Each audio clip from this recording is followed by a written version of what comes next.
Pranav Goa Thakurta from EduTV. Today we have a young dynamic director of one of the prestigious management institutes of India. He is the famous Dr. Rai, Dr. Himanshu Rai. Dr. Himanshu is basically an electrical engineer from REC, Suratkal. He worked for 8.5 years with Tata Steel. Then he decided to shift to academia. He taught at XLRI, Jamshedpur, AIMS Lucknow. He believes in including Indian ethos and culture in management. He has headed the India campus of S.J. Bakuni School of Management. Dr. Himanshu is the current director of the prestigious IIM Indore that has triple crowns in terms of international accreditations, and they are EQ, UIS, AACSB, and AMBA. Because of these international accreditations, it becomes one of the 90 global B schools in the world. Dr. Himanshu, we have an august gathering of famous principals from India and abroad to hear you on the topic. And the topic is strategizing education and learning from schools to colleges in the current scenario. We are thankful to Dr. Rai as he is over busy and is assisting the local administration of Indore and around for the current crisis. We are very thankful to all the principals and school leaders for taking out time for the subject. Over to you, Dr. Rai. All right, thank you, Pranav, and welcome everyone. Good afternoon to all of you, and I hope that you all are staying home and staying safe. Of course, I can see Trilok who's driving, and I'm assuming that he's driving for a very, very good reason. Now, I'm going to speak for about 20 minutes, and I'll keep the remaining 10 minutes to actually take the Q&A. And as Pranav pointed out, I'm going to talk about what should you do, but predominantly since it happens to be a group of teachers, I'll probably speak more about what should you do as a teacher rather than what should you do as a student or as a parent. I'll probably just quickly touch upon it so that you can pass on that message to the students as well as to parents. Now, before that, let me set up the context. Why is it important and why did Pranav say transition from school to college? And I'll talk about the pandemic later. And this transition is extremely important simply because we have been doing a lot of studies. So many of you might know that IIM Indore is one of the 90-odd business schools in the world, which has a AAA accreditation of AMBA, AA, CSB, and EQUIS. And we've been attending these deans conferences across the world, around the world, and I've been speaking in a few. And what we have realized is that the workforce that we would require in the future, and by the future, I don't mean a future which is too far away, but something like 2030, is going to be extremely different from the kind of a workforce that we have right now. And why is it going to be different? The first thing is that dreams are going to become a reality. Many of the things which we thought were subject matters of science fiction, etc., are actually becoming a reality. Of course, some of the dreams have turned into nightmares as well, which is the current COVID-19 pandemic, which is a dream turned horribly wrong. And I'm sure that those of you who watched the movie Contagion wouldn't have imagined that you would watch it in real life. And heavens forbid, we wouldn't want to have another replay of this. But a lot of dreams are becoming reality in terms of 3D printing, in terms of robotics, in terms of artificial intelligence. And all of this is possible simply because artificial intelligence is here. Now, most people do not understand the difference between analytics and artificial intelligence. And that is where I want to spend about a minute on. When I talk about data analytics, then we are talking about picking up a large amount of data and then trying to do some analysis out of it. So for example, now you have cameras which are there on the roads, which monitor traffic. And the cameras can tell you as to what is the density of the traffic, and basis that density of the traffic, you can actually make a decision about the traffic signals as to when should a signal go green, when should a signal go red, so on and so forth. And you can also coordinate between multiple signals. But that is only analytic. The artificial intelligence part comes in when your camera also starts differentiating between, say, an animal and a vehicle, and therefore makes a different decision based on an animal crossing the street versus a human being crossing the street. Likewise, it has to make a difference between 2 people sitting on a bike versus 3 people sitting on a bike. But this is happening as we speak. So artificial intelligence is here, whether we like it or not. Of course, some of us are taken over by the movies and we say, hey, we don't want that kind of future. But whether we want that kind of a future or not, it is here for us to actually adapt to, whether we like it or not. The third thing is, and this is pertinent to teachers, is that we are moving towards an auto-directed world. Please remember, our role changed from a teacher to a facilitator a long time back. So no longer is teacher sitting on this exalted position on a raised platform and then speaking and then assuming that gyan flows from this end to the other. Now we are facilitators of learning, which means that we also acknowledge that there is an equal amount of knowledge and wisdom, if not more, on the other side, and we also have to help disseminate and collate that particular wisdom which is within the students who we are teaching. But increasingly now we are moving towards an auto-directed world, which means that the students are going to choose what are the methods by virtue of which they wish to learn. How are they going to consume the educational material?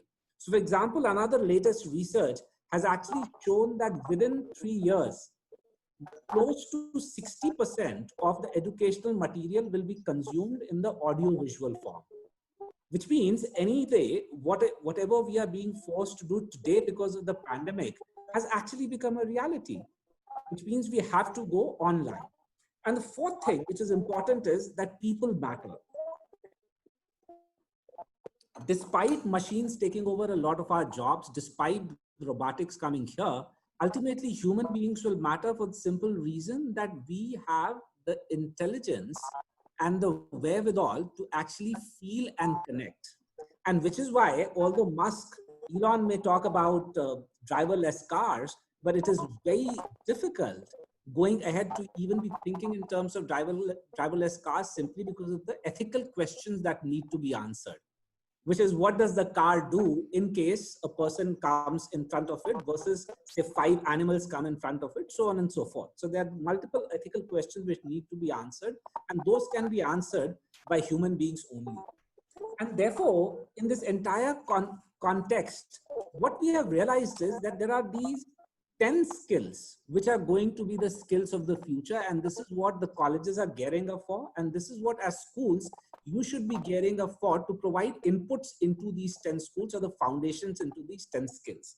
Now these are complex problem solving, critical thinking, creativity, people management, coordinating with others, emotional intelligence, judgment and decision making, service orientation, negotiation, and cognitive flexibility. Now, if you look at these 10 skills, you will realize that very few of them have actually got something to do with what we term as hardcore technical stuff. Why?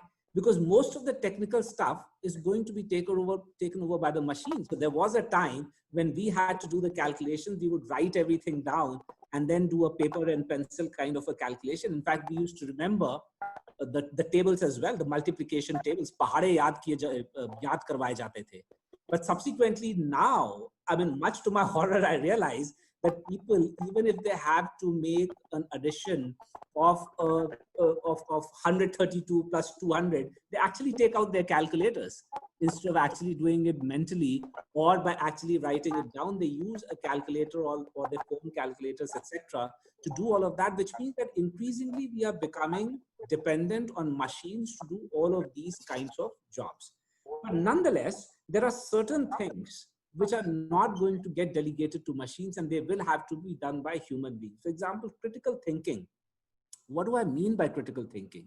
You see, all of these elements are elements of knowledge. And as principals, you must understand that knowledge itself has 3 categories. And by the categories, I don't mean that there are multiple kinds of knowledges in terms of subject matters, but I'm talking about the ontological concept of knowledge. So knowledge has 3 components within itself. One is called the declarative component.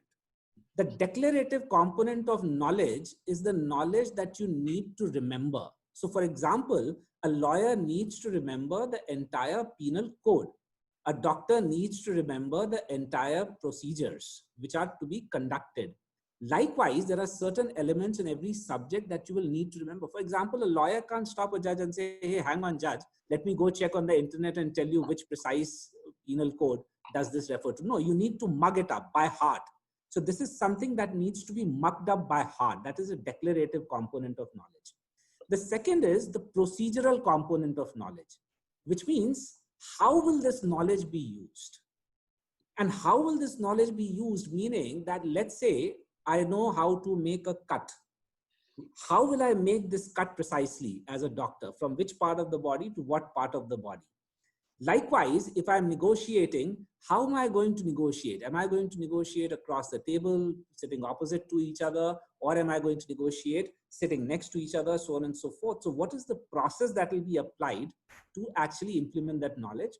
And the third component of knowledge is called the strategic component knowledge, which means when will this knowledge be useful? So when will I apply a certain procedure? Under what circumstances will I apply a certain procedure? And therefore, what you have to understand as principles is that now when you're talking about taking education to another level altogether, you will have to look at each of your courses that are taught in your schools, divide them into these three components of knowledge. Why? Because each of these three components of knowledge can be taught through different methods. For example, a declarative component of knowledge can be taught through a lecture method. So you can purely give a lecture, this is it, and people can mug up, or it can also be given as a self-study.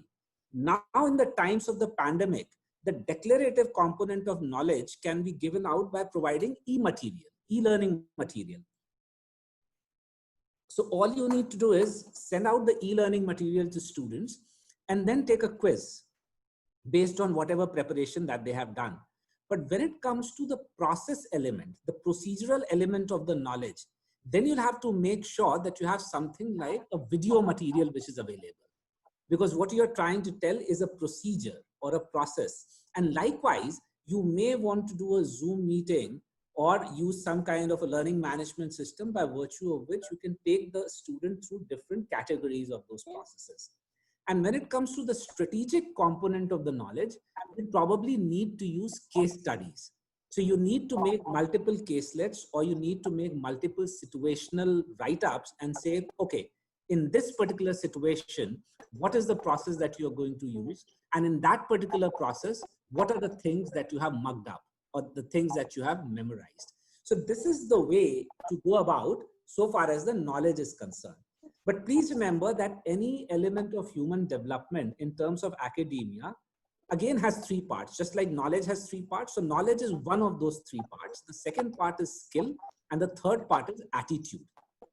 And if you look at these 10 skills that I have spoken about that will be required post the fourth industrial revolution, most of these 10 skills need a solid component of skill and attitude as well. So for example, negotiation. Negotiation is a skill. You will need to teach people how to negotiate, and negotiation or any of the skills are best taught through simulation methods. And therefore, probably you will have to ask your teachers to build some simulations or games through which these skills can be actually taught. And finally, the last part is attitude, which is the most difficult to teach, and especially in an online kind of system, because attitude is something which takes time to develop. Now, here, even psychology goes a little against us for the simple reason that but it goes against us, not against you all. And by us, I mean teachers in the college, and by you, I mean teachers predominantly in the schools. And why? Because psychology says that by and large, people, when they reach an age of 20 or so, their ideologies and beliefs become fixed, and then it becomes very difficult to change them. So we have a more difficult job when it comes to actually attitude changing. But you have a more critical job, because if the job is done well at the end of the schools, then it makes our life far more easier. And therefore, one of the things that I've always acknowledged with utmost humility is that, I find it extremely easy to teach a bunch of MBA students, but I find it extremely difficult to teach anybody who's below the age of, say, 14 or 15, because I have absolutely no idea as to what do I do if I can't get through to them. Now, this is where I think the role of teachers, especially primary teachers, primary school teachers, becomes extremely critical. Now, what do you do when you have to shift everything because of the pandemic? I would recommend, 2, 3 things over the next the final 5 minutes. A very interesting study which has come out recently by AACSB, which is one of the accrediting agencies of the US. It says that the percentage of faculty who are willing to adapt to this transition from offline, from in class to online, is higher than the number or the percentage of students who are willing to adapt from in class to online. Now, this is very, very surprising. It's almost counterintuitive, because even intuitively, I would have thought that it's going to be far more difficult for my faculty to transition rather than my students to transition. But as it turns out, the things that I'm getting, the feedback that I'm getting from my students, because my campus is closed. So all my students are now back homes, and we have shifted completely to online mode to finish off at least our undergraduate part. And what I'm getting students increasingly from the students are several problems. Now, some of those problems are related to attitude, which means that they simply don't want to do it. And, I don't really blame them, for the simple reason that I've seen a lot of my colleagues also struggle with similar stuff. So once you start working from home, there is a sense of lethargy which sets in. You tend to postpone everything thinking that you have all the time in the world. But what you don't realize is that the moment you let go of that discipline, the moment your waking time instead of 6 a.m. Happens to be 8 a.m. or 9 a.m., everything starts getting postponed. So one of the things that you need to do is you need to constantly communicate with your students. And you need to make sure that the kind of timings that you maintain in your school, when the school was on and in class, the same timings you should maintain when it is online. And this is extremely important. The second important thing that as a teacher you must realize is that please remember, online teaching is a different pedagogical tool. You cannot use the same system, same method, and same material or the same PowerPoint that you use in your classroom to actually go online, because a lot of it will not be useful, number one. Number two, the amount of time which you spend in a classroom hour is much more than the amount of time that you will get to spend in an online mode. By that, what I mean is, whatever in class, if you had a 1 hour worth of material which you could deliver in a classroom mode, you will probably be able to deliver only half of it in an online mode. Why? Because there are frequent disturbances. Students are still not very well adapted to the technology. Somebody might be speaking while you're speaking. You might have to mute, unmute. You might have to answer some questions. There might be power outages. And the moment there's a power outage, if you don't have a direct connection, and if you have a Wi-Fi connection, your Wi-Fi goes away, so on and so forth. So you have to actually factor in all of these elements while you're taking the online sessions. And the third important thing is, make sure that you tell your students that they should have a fixed space, a fixed table and a chair, which is ergonomically designed for them to sit on. And likewise, when you are taking a session, you should have a fixed chair and a table. And you must get used to it, just like you get used to working in an office or something. And make sure that wherever you are sitting, your background has to be something which is unobtrusive. I mean, I haven't been able to figure out a great background yet, simply because there are not too many places here which have ample light. But otherwise, I've managed to get a background which has the painting of a logo. But when I do some things from outside, from my home, then I use a wallpaper. So Zoom, for example, also allows you to use a wallpaper, which will permanently show behind you. Likewise, you can use something which reminds the students of your school. So maybe a picture from the school, maybe something, or maybe you can ask one of your teachers to create some kind of a wallpaper. So this is so far as the elements are concerned. And one of the things that I would recommend to all the teachers, and this is something that you can also discuss with students as well as the parents, is that this is a very, very good time for everyone to bond as a family and to come together as a community. So instead of thinking that you are cooped or you are locked down with somebody. And a lot of people say that, hey, it must be one happy family, but we all know, at least most of the adults, we know that it may not be one happy family which is locked down. I may not love my partner so much, or I may not love somebody in my family so much to be able to take him or her for 24 hours all the time. However, having said that, I think it's also a very good time for us to know each other better, which normally we don't tend to. I mean, we talk about superficial things, but now that we have the time to, and specifically, I'm not talking about partners here, that may get a little dicey, but perhaps it would be a better idea, a good opportunity for you to know your children better, for you to know your students better, for the children to know their parents better, for the children to know their teachers better. And therefore try to build a sense of community. And one of the ways of doing it is having a lot of group assignments, and group assignments which are not just curricular, not just academic, but also extracurricular. So for example, share with them as to what is it that you're doing for your community. So if you've taken some initiative, let's say providing food to the underprivileged people around your community, around your locality, talk about that to the students, because they in turn might be doing something which would be useful for you. And this creates some kind of a bonding with each other. So these are some of my suggestions. And finally, I would like to sign off before I actually leave it open for questions. This is also the time for all of you to actually ask this question: who are you really? Now, this is a deeper philosophical question. Why? Because the moment you say, who are you? I'm talking about you to figure out what your true identity is. For example, if you ask me, and like Pranav introduced me, he said, this is Himanshu, the director of IIM Indore. And if I come across as a director of IIM Indore during these pandemic times, during these times where everybody is looking for everybody's support, in that case, please remember that this introduction or this identity of mine is a very superficial identity. Why? Because this identity is linked to a position that I hold. Now, more often than not, what happens is that if at all we become too carried away by the position that we hold, we also start attaching our sense of self-respect and self-esteem to that position.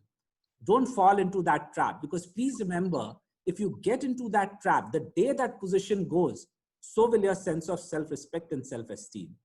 I know it's very difficult, very different, when it comes to school principals, but it's a very natural and normal phenomenon for us. So my tenure is that of 5 years, of which I've completed 1 year and 4 months. So which means I have another 3 years and 8 months to go. And after that, I'll cease to be a director. I'll go back to becoming a professor. And therefore, if I start associating my sense of self-worth with my designation, I will lose my sense of self-worth after 3 years and 8 months. And this is my suggestion to all of you.